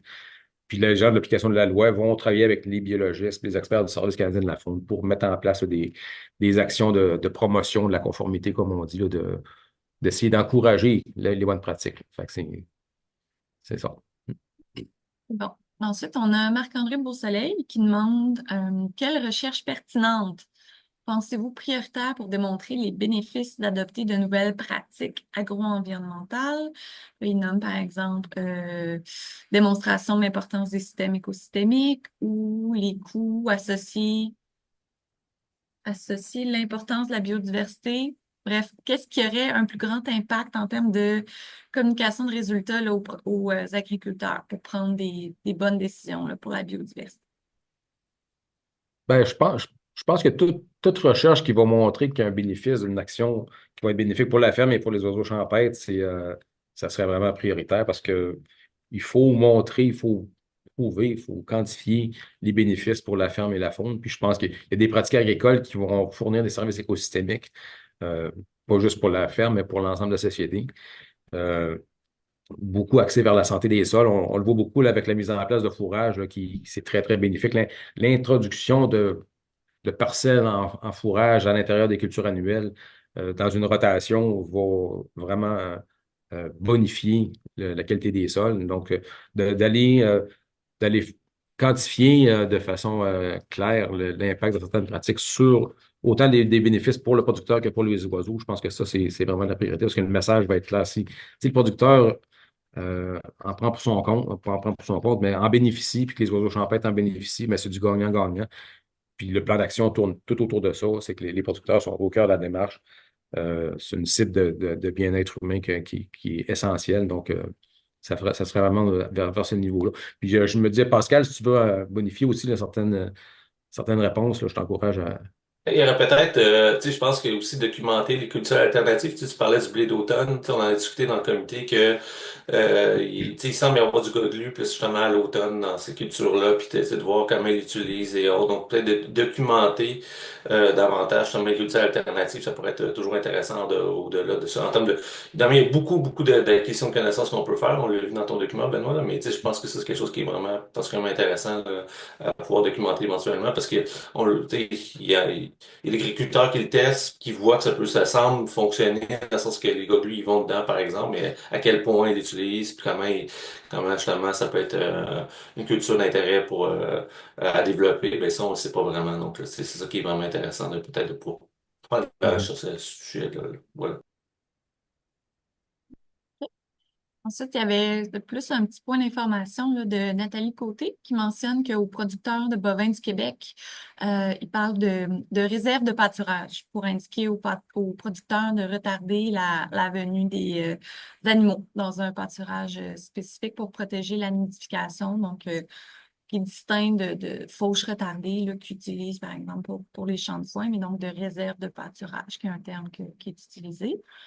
Donc, un petit point d'information. Ensuite, on avait comme question Maria-Josée Madzo qui demande à quel point l'efficacité de la barre d'effarouchement a été confirmée.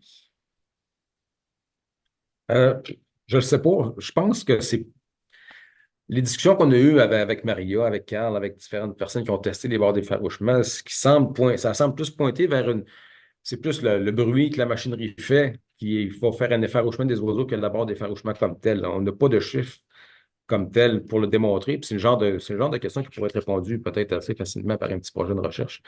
Mais tu sais, on préconise aussi de réduire la vitesse de fauche pour laisser le temps aux autres de s'en aller parce qu'ils voient, ils voient où ils entendent le tracteur s'en venir. C'est peut-être pas la barre d'effarouchement qui est l'outil le plus efficace. Puis ça fait partie peut-être des réflexions à avoir au niveau de toutes les recommandations qu'on fait. Ben, c'est ça, c'est d'avoir des chiffres pour dire ben, on vous propose telle action, ben oui, ça marche. Puis, Mhm.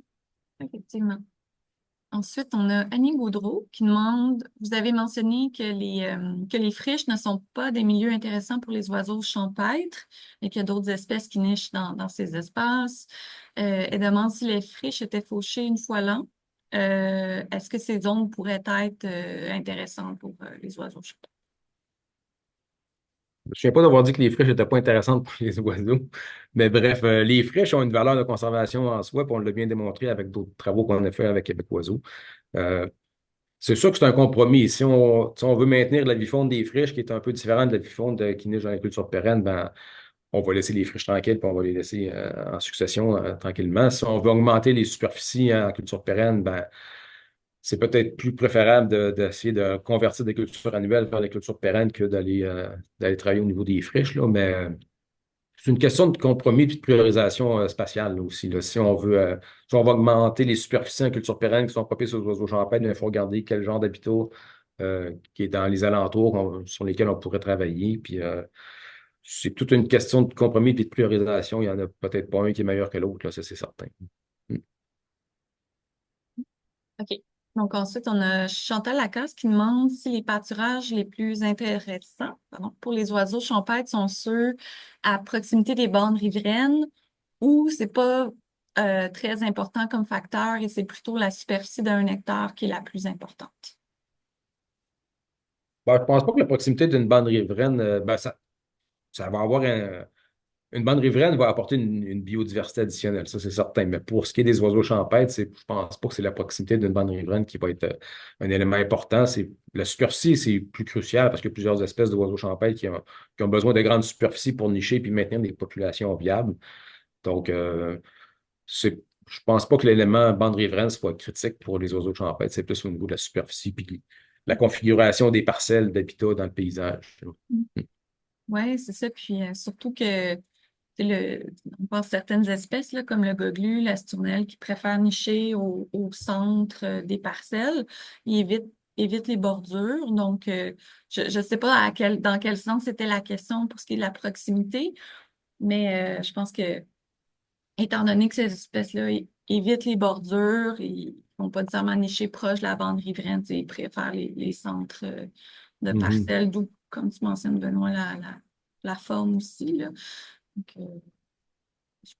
C'est ça. Mylène Vallée, qui dit ben merci pour ces présentations très intéressantes. Il y a une question concernant les coulées agricoles. Donc, elle demande si le reboisement là, des coulées non cultivées peut avoir un impact sur les oiseaux champêtres. Puis, si c'est le cas, est-ce que ce serait plutôt positif ou négatif comme impact? Ben, si les coulées sont pas cultivées et sont déjà en herbacées, puis qu'il y a des oiseaux champêtres qui nichent là, mais c'est sûr que reboiser ces milieux-là, ça va enlever de la superficie et des hectares pour les oiseaux champêtres. Mais là, si l'habitat est peu propice pour les oiseaux champêtres, ben, qu'il y ait un reboisement, ça va amener d'autres bénéfices là, au niveau des services écosystémiques, au niveau de la connectivité et autres. Il y a des exercices de priorisation de reboisement de coulées agricoles qui ont été faits là, par le groupe Habitat partout au Québec. Puis ils ont mis de côté les coulées agricoles où il y avait déjà des occurrences d'espèces en péril pour justement les laisser comme habitat intéressant pour les oiseaux, puis de concentrer le reboisement dans d'autres coulées. Là. Mais si les oiseaux ne sont pas présents, ce ne sera pas très négatif, là, je pense pas. Mhm. OK, super. J'ai invité la collègue de Pascal, Marie-Ève Lebert, se joindre à nous. J'ai l'impression que peut-être la prochaine question pourrait être pour toi, Marie-Ève. Ben, je vous laisse juger. Donc, c'est Marc-Olivier, pardon, Beausoleil, qui demande pour les données d'occurrence, pourquoi ne pas utiliser GBIF?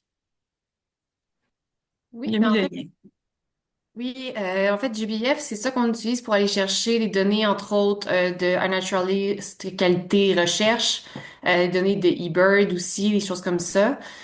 Donc oui, on l'utilise là pour aller chercher des données des espèces en péril. Super. Pierre-Alexandre Dumas ensuite, qui a deux questions. Donc, première question. Considérant que ce n'est pas toutes les espèces qui ne nécessitent pas le même habitat. Pardon. Donc, que c'est pas toutes les espèces qui nécessitent le même habitat, donc le goglu versus la pécrièche ou la maubèche.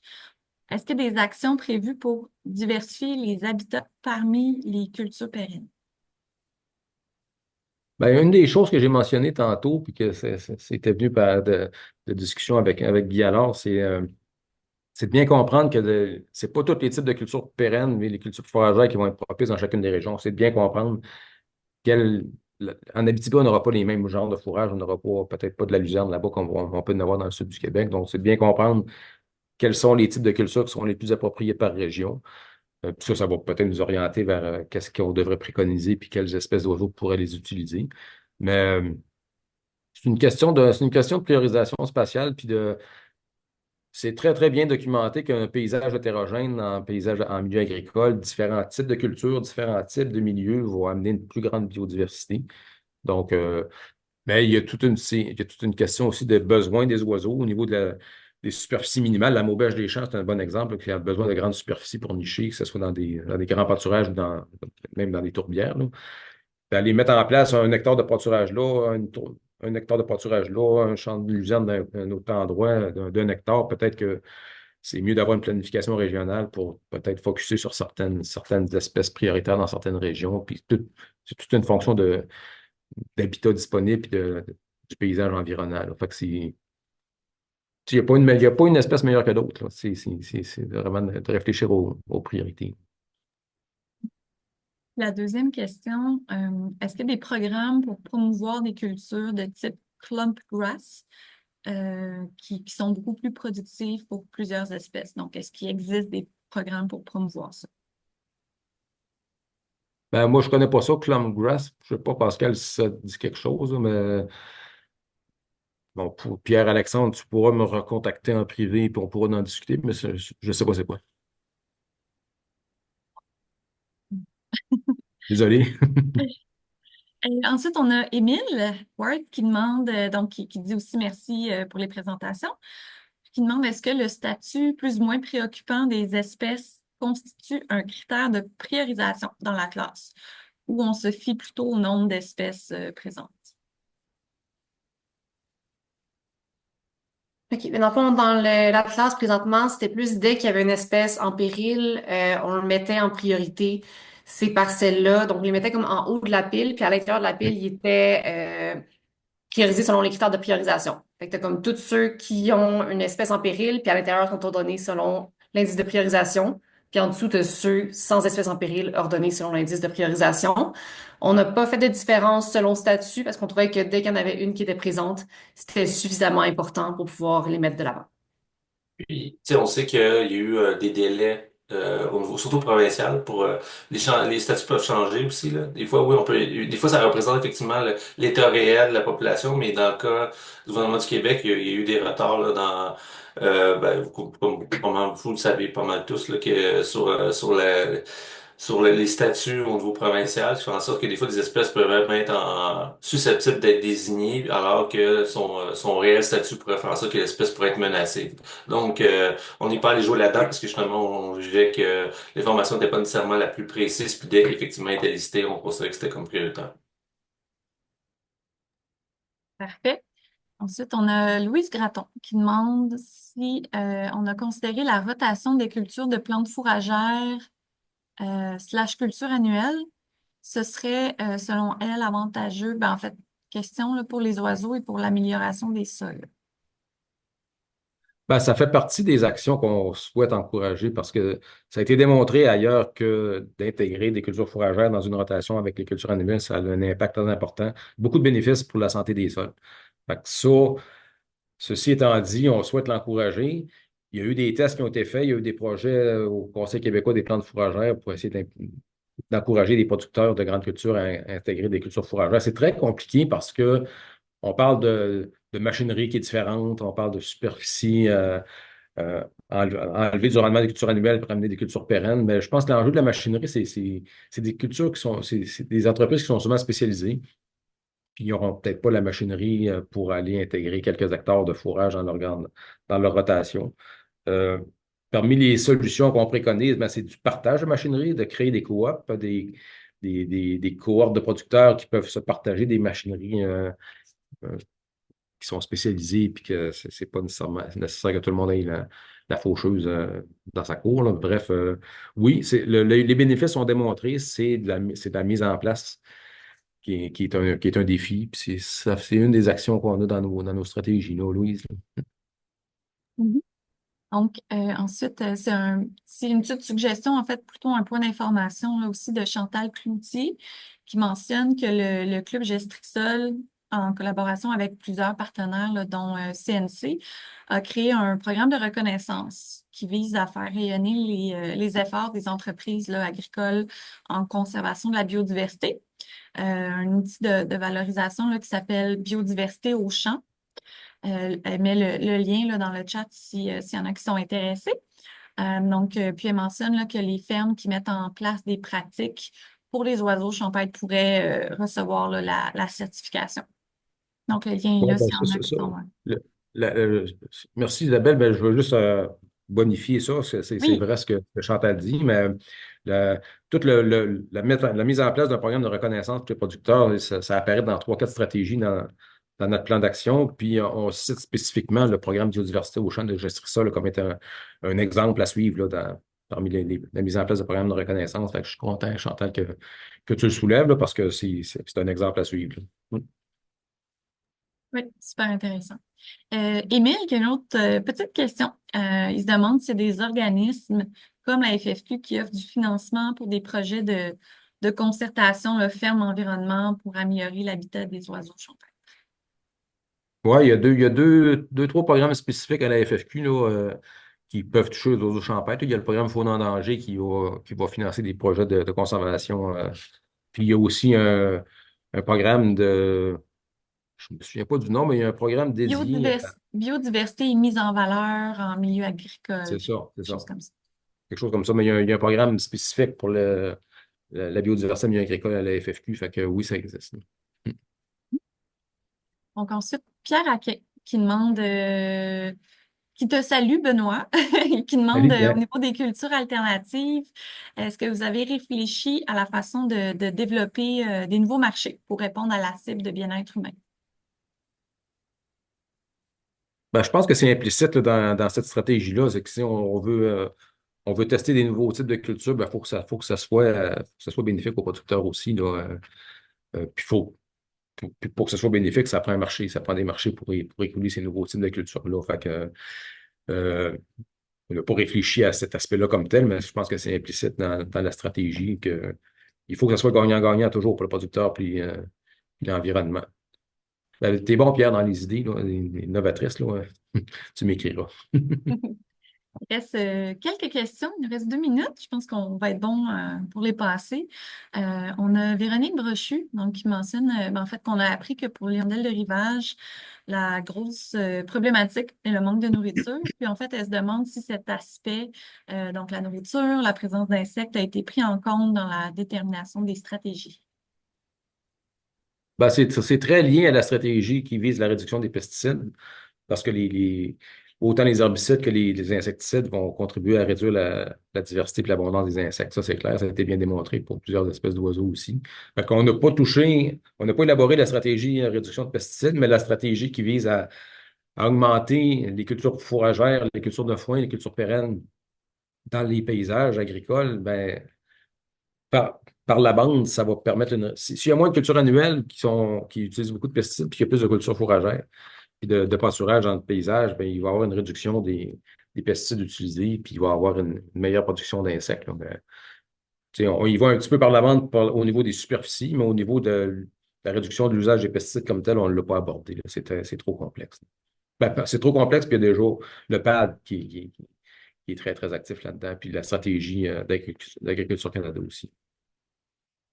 Et on a Linda Perez qui met un lien là, en fait vers un rapport sur l'utilisation là, d'une barre d'effarouchement chez 5 producteurs.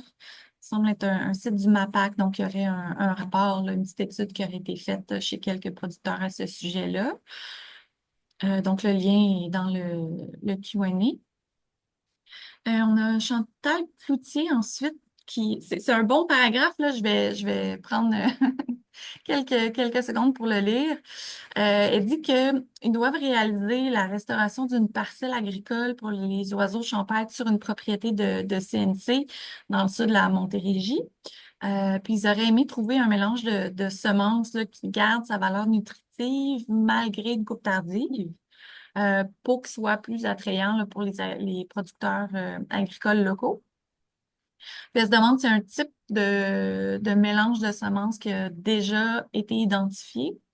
Puis ensuite, elle se demande aussi là, si le site de CNC pourrait être intéressant pour faire des essais de semences. Pascal, veux-tu répondre? J'ai pas connaissance sur le mélange, là. Je suis pas spécialisé. Je sais pas si toi tu connais ça, mais pour le site, Chantal, oui, tout à fait. Je pense que ça pourrait être quelque chose de super intéressant de faire ce genre de test-là. Tu sais, Benoît l'a mentionné, là. Je pense que ça pourrait être vraiment intéressant, on pourrait s'en parler, mais oui, mais pour les types de mélange, je suis pas spécialiste. Faudrait voir peut-être avec avec le Guillard et puis là, mais puis ses collègues là au Centre québécois de l'écriture fourragère, voir si ça existe déjà. Toi, Benoît, es-tu un petit peu au courant de ce genre de test-là ou quoi que ce soit, là? Ouais. Moi, ça me dit rien. Ben, on parle de valeur nutritive, mais faut préciser valeur nutritive pour qui, là, si on parle des chevaux ou des vaches laitières ou autres, tu sais, ça peut varier. Un foin qui est coupé tardivement va avoir une valeur nutritive pour certains types d'animaux, là. Mais des mélanges comme tels, je sais que dans la littérature, on parlait là, des cool season grasses, là, il y a des types de graminées qui vont avoir une maturation plus tardive, puis qui vont avoir encore là, une valeur nutritive là, peut-être bonifiée pour certaines vaches, là. Mais il y a des recherches qui ont été faites, puis c'est ce genre de recherche-là qu'on encourage aussi dans notre stratégie là, pour bien montrer les bénéfices là, des différents types de mélanges aussi là, de fourrages. Là. Il y a des fourrages multi-espèces qui ont été testés puis qu'on devrait tester davantage. Fait que ça fait vraiment partie de nos stratégies. Nous. On n'a pas la réponse comme telle là. Oui, merci Benoît. Désolée, on s'est rendu compte que les gens ne voyaient pas les questions des autres, mais ça devrait être réglé. Là, vous allez voir ceux avec les liens dont je vous parlais, là, ils devraient apparaître bientôt. Donc, il resterait une question. Donc, plusieurs personnes là, qui remercient pour le webinaire et pour les réponses. Donc, qui trouvent ça très intéressant. Puis sinon, la petite dernière question de Thalie Desaulniers qui demande si on a déjà observé une plus grande biodiversité chez les oiseaux champêtres lorsqu'il y a présence de haies et ou de bandes riveraines. Ben là, si on prend la définition élargie d'oiseaux champêtres qui inclut les oiseaux des friches puis des milieux adjacents, oui, c'est sûr que d'intégrer une haie ou une bande riveraine, euh, soit arbustive ou arborée, plus la bande riveraine ou la haie va être diversifiée au niveau de sa structure végétale, plus il va y avoir d'espèces d'oiseaux, si on l'a bien démontré là, par le passé. Là. Si on pense juste aux oiseaux qui nichent dans les cultures pérennes, il y a des études qui montrent que malheureusement, d'intégrer des haies brise-vent arborées va fragmenter le paysage, puis va peut-être réduire l'utilisation des sites par le goglu, par exemple, parce que les superficies vont être réduites parce qu'il va y avoir des haies qui vont fragmenter la culture pérenne. Il y a une couple d'études qui l'ont bien montré. Euh, mais tu sais, c'est ça. Si on parle d'oiseaux champêtres en général, oui, plus le paysage agricole va être diversifié et hétérogène, plus il va y avoir d'espèces d'insectes, d'oiseaux, d'herpétofaunes, etc. Super, ben merci. C'était la dernière question dans le chat. Donc, on est bien dans les temps. C'est bien. Donc, j'en profite pour répéter s'il y en a qui ont manqué la petite introduction de Jean-Sébastien au début. Dans le courant de la journée, sinon dans les prochains jours, sur le site de Québec Oiseaux, dans la section sur la protection des oiseaux champêtres, il va y avoir un lien pour télécharger le plan d'action et également les diapositives. Benoît, tu m'as envoyé, on va les mettre et éventuellement, il va y avoir le lien de la présentation aussi qui va se retrouver là s'il y en a qui veulent la réécouter ou qui l'ont manqué, là, qui souhaiteraient l'écouter. Donc, tout ça va se retrouver sur le site bientôt. Sinon, je ne sais pas, Benoît ou Pascal, est-ce que vous auriez aimé dire un petit mot de la fin avant qu'on se quitte? Ben, moi, je veux juste continuer à remercier toute l'équipe de projet et tous les gens qui ont participé aux différents ateliers puis les discussions qu'on a eues. Ça a été très, très formateur. Moi, je suis vraiment fier du livrable qu'on partage avec vous aujourd'hui. Comme Pascal, non, c'est Jean-Sébastien qui l'a mentionné, là, que moi, je vais partir à la retraite dans quelques semaines. Ce document-là, je souhaite qu'il soit vivant puis que vous l'appropriez puis que vous l'utilisiez. C'est pas parce que je m'en vais qu'Environnement Canada sera plus là. Il va y avoir quelqu'un qui va prendre ma place puis qui va poursuivre les discussions. Fait que moi, je suis vraiment, vraiment très, très content de partager ça avec vous. Là. On a eu avec toute une équipe de champions. Pascal, je te laisse finir. Ouais, ben, c'était un plaisir de travailler avec toi là-dessus, Benoît. Là. Je pense que c'était vraiment un super plan d'action avec comme tu le toute la méthodologie avec les plans d'ouvert, c'était super. Puis tu sais, je répète là, tu sais, que les outils qu'on met en place, ou que ce soit la classe ou le plan d'action, c'est vraiment pour vous, ceux qui sont tu sais, pour les organismes, pour les citoyens qui sont intéressés à participer, pour vraiment évidemment toujours travailler je pense qu'on l'a bien spécifié, puis encore une fois, je reviens. Tous ces outils-là, le but, c'est de travailler en collaboration avec les producteurs agricoles, les clubs conseils, travailler vraiment main dans la main pour pouvoir améliorer les pratiques agricoles. C'est ça qui est visé. Puis c'est ça qu'on vise avec ces outils-là qui vont être disponibles là, au grand public. Là. Donc, je le mentionnais, là, la classe, entre autres, là, va être sur notre site web disponible gratuitement pour n'importe qui. Donc, je pense que c'est super important. Puis la même chose avec le plan d'action sur le site web de Québec Oiseau. Tu sais, tout ça, qu'est-ce qui existe déjà. En tout cas, je trouve que c'est l'avenir. pour les oiseaux champêtres est plus rose qu'il l'était déjà il y a quelques années. Juste voir toutes les actions qui existent, puis comment on veut aller de l'avant avec ça. Moi, en tout cas, je demeure positif et je pense qu'on va arriver à faire de quoi de vraiment intéressant dans les prochaines années. Donc voilà. Ouais, ben, un gros merci à vous deux pour les présentations ce matin. Puis à tout le monde, je pense que s'il y a des questions qui vous viennent par la suite, n'hésitez pas à écrire à un de nous, là, ça va nous faire plaisir de répondre. Donc, merci à tout le monde. Puis Merci. bonne fin de journée. Merci. Salut.